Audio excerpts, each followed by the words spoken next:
婚礼之前，我们早上3点多就从206锚地然后开船了。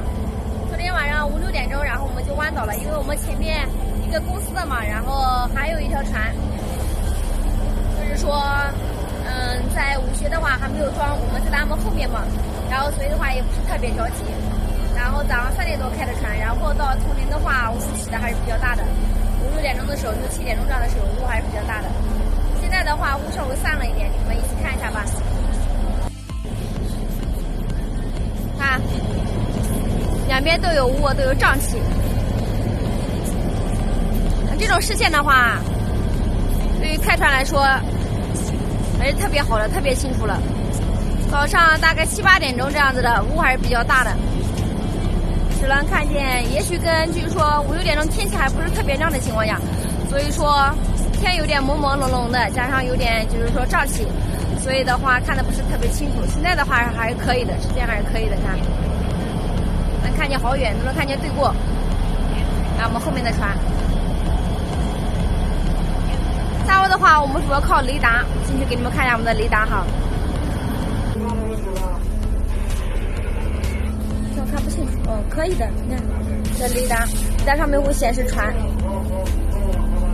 这边一路的话是我们船那边的梗，这个的话是我们的船头，中间那个细绳的话是我们船头，这边的话就是刚才那个重载，前面的重载，这个的话是和我们平行的那个重载。雷达还是比较清楚的，我家雷达。上次有个粉丝说你家的雷达可以甩掉了，我感觉我家雷达还好呀。RS5点多级，看见吧？像天气越来越冷的话，早晚温差，中午的话和早晚温差，就是说越来越大的话，雾的话，第2天的雾的话就会越来越大。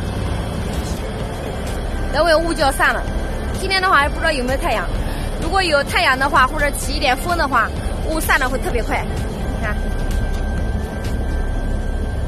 还可以，视线真的不错。越往后的话，开船的话越不好开了，特别往上跑的话，因为武穴方向的话山比较多，有山的地方起雾的话也比较多，也比较平常，也比较大。所以雾天的话，基本上都靠雷达。雾特别大的话，教官就会通知说就地抛锚，然后一般情况下船都不会开。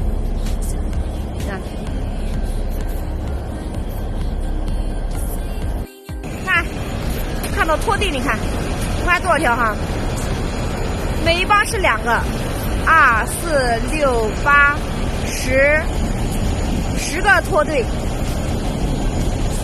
2个拖头，这边一个稍微大一点的，前面一个稍微小一点的。不是哦，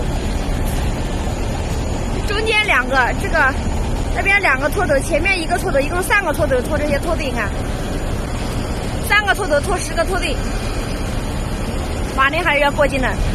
不过劲的话根本拖不动，像我们空载的话，那将近800转的话才开4点多级，在这种大流的情况下。像他们的话，你想想他们的马力是多大的？看见那一个小型668了吗？抓的好像有点累头，你看。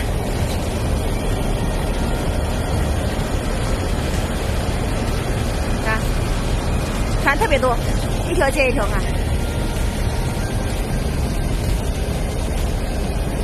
这边是福字，你看那福字，我们切的福的好近，你看。这是黄福。黄福里面是不能走的，黄福里面都是滩子。看一下哈，这样看的话，感觉船比较多的，你看，一条接一条，一条挨一条，档位的都不是很大，你看，看见吧？这样看的话还是比较拥挤的，你看。拜拜，今天的视频就到这里啦，记得点击关注，比个小心心。